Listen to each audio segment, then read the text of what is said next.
Hai StudyMates, kembali lagi bersama your study partner, Let's Study.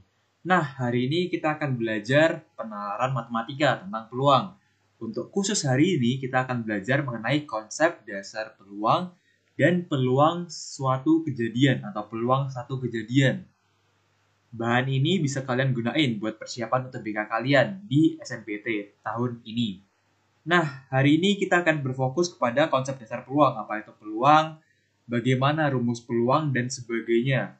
Untuk bahan pembelajaran ini dibuat dan dibiayai oleh donatur Let's Study.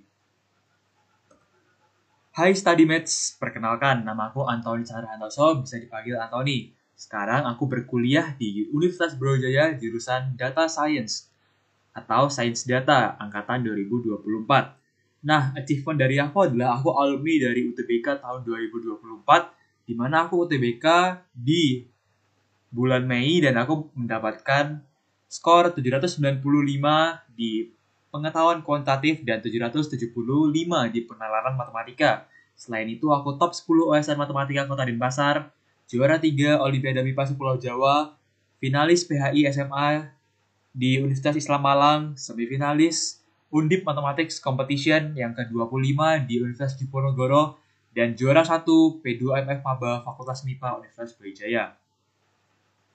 Oke, untuk objektif material atau bahan yang kita akan pelajari adalah yang pertama, kita akan membahas nih bagaimana definisi peluang.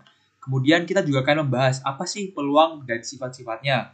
Kemudian jenis-jenis dari peluang itu sendiri, istilah-istilah dari konsep peluang, dan terakhir kita tutup dengan 3 latihan soal dan juga pembahasan yang telah kami susun atau saya susun. Oke. Yang pertama kita mulai dari definisi peluang, teman-teman. Apa sih itu peluang? Dan bagaimana cara kita mengetahui bagaimana peluang ini bisa efektif dalam kehidupan sehari-hari kita. Nah, jadi peluang adalah suatu cara yang dilakukan untuk kita mengetahui kemungkinan terjadinya suatu kejadian berdasarkan beberapa faktor yang memengaruhinya. Contoh, ketika kita melempar dadu, itu bagaimana sih peluang muncul angka 3 misalkan. Nah, tentu dari 3 dadu ini yang angka 3 mewakili adalah satu sisi dari 6 sisi, jadi peluangnya 1/6.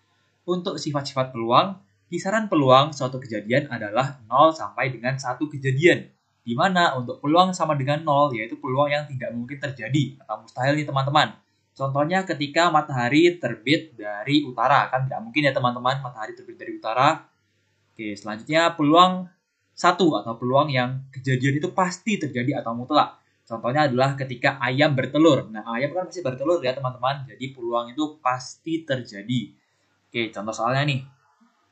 Peluang munculnya angka genap dalam dadu yang memiliki 6 sisi adalah 50%. Jadi kita ketahui nih, kalau dalam dadu ada angka genap dan ganjil, di mana angka genap ada 2, 4, dan juga 6. Sedangkan keseluruhan dari sisi dadu adalah 6. Jadi 3 sisi genap dari 6 sisi. Jadi peluangnya 3/6 atau 50%, teman-teman. Nah, peluang angka genap tidak muncul adalah 0,5% juga. Jadi ganjilnya 50% dan juga genapnya 50%, teman-teman. Nah, ini yang dinamakan peluang suatu kejadian atau peluang satu kejadian, di mana hanya ada satu kejadian, peluang dari dadu itu sendiri saja, teman-teman. Kita lanjut, kita membahas mengenai jenis-jenis peluang. Yang pertama, ada peluang klasik, yaitu ketika peluang memiliki besaran yang sama, misalnya ketika melempar koin atau dadu. Ketika kita melempar dadu, itu peluangnya sama, karena kita melihat bahwa sisi dadu itu sama, teman-teman. Sama-sama memiliki sisi yang berpeluang sama untuk memuncul di salah satu angka. Kemudian untuk koin, memiliki kemungkinan yang pertama adalah angka atau gambar. Nah, kedua koin ini rata, teman-teman, peluangnya. Tidak condong ke salah satu sisi, entah dia condong ke sisi angka atau ke sisi dari gambar itu sendiri. Kemudian peluang empiris, yaitu kuncinya adalah berdasarkan data atau pengamatan dari percobaan sebelumnya. Kemudian peluang subjektif, yaitu berdasarkan pendapat atau penilaian pribadi tanpa statistik. Namanya peluang subjektif. Oke, sekarang kita akan mengenal istilah-istilah dalam peluang nih, teman-teman. Istilah dalam peluang, yang pertama, percobaan. Nah, percobaan ini intinya adalah sebagai proses yang hasilnya ditentukan secara acak atau bergantung pada peluang. Jadi, percobaan adalah bagaimana cara kita mendapatkan besaran dari peluang itu sendiri, simpelnya. Kemudian ruang sampel adalah himpunan semua hasil yang mungkin dari suatu percobaan. Untuk selanjutnya, ruang sampel akan kita lambangkan sebagai S atau semesta. Dan juga kejadian adalah himpunan bagian dari ruang sampel, yaitu bagian dari ruang sampel atau bagian dari semua kejadian yang mungkin dari satu percobaan. Oke, kita lanjut. Nah, ini yang perlu kita perhatiin nih teman-teman. Rumus dasar peluang yaitu PA sama dengan NA per NS. Di mana PA adalah peluang dari kejadian A. Di sini kalian bebas teman-teman mau misalin apa. Sementara NA adalah peluang anggota kejadian A. Jadi berapa sih banyaknya kejadian yang sesuai dengan apa yang diharapkan. Dan juga NS banyaknya titik sampel atau semua kejadian yang mungkin dari suatu peluang itu sendiri. Oke, kita lanjut. Nah, waktunya kita latihan soal. Yang pertama, dalam sebuah kotak terdapat 5 bola merah, 3 bola biru, 2 bola hijau. Jika satu bola diambil secara acak, bagaimana peluang mendapatkan bola biru, teman-teman? Oke, yang pertama kita tahu kalau rumus peluang PA sama dengan NA per NS. Oleh karena itu, kita bisa menghitung nih yang pertama NS-nya sendiri. Untuk NS, itu adalah total dari bola itu sendiri, yaitu adalah 10 teman-teman, jadi per 10. Nah, untuk bola biru atau kejadian yang kita harapkan, yang kita misalkan NA, ada 3 teman-teman, jadi NA adalah 3. Jadi peluang mendapatkan biru adalah 3 per 10. Ini yang bagian C teman-teman. Oke, lanjut. Sekarang kita mengerjakan soal dengan model UTBK terbaru teman-teman. Jadi model UTBK benar atau salah? Oke, yang pertama.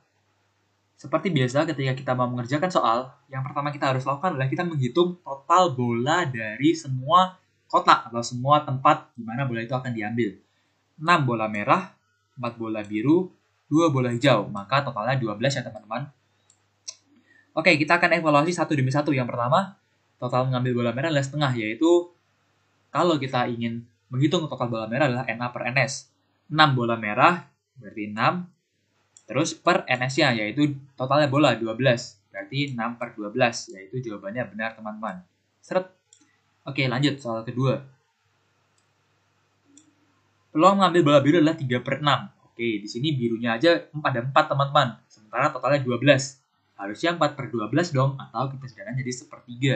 Nah, yang ini kurang tepat ya teman-teman. Bisa kita coret atau kita centang di bagian opsi salah. Oke, lanjut. Peluang mengambil bola hijau adalah 1/6. Hijau sendiri 2, sementara total bola adalah 12. Jadi 2 per 12 atau 1/6 ketika kita sederhanakan. Betul sekali teman-teman.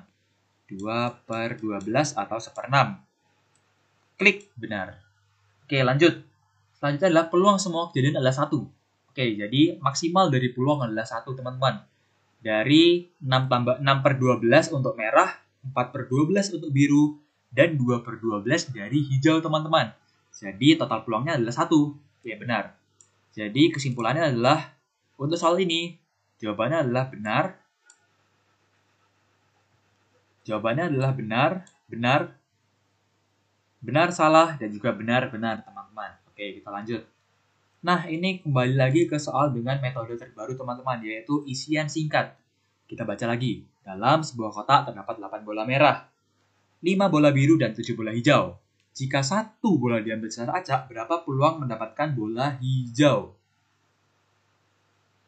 Nah, jadi seperti biasa kita hitung total bola dulu. Ada 20 ya teman-teman. Dari 8 tambah 5 tambah 7. Kemudian untuk mengambil bola hijau, maka NA per NS.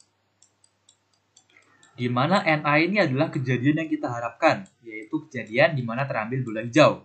Bola hijaunya ada 7, sementara total kejadian yang mungkin dari bola itu adalah 20 dari total semua bola teman-teman.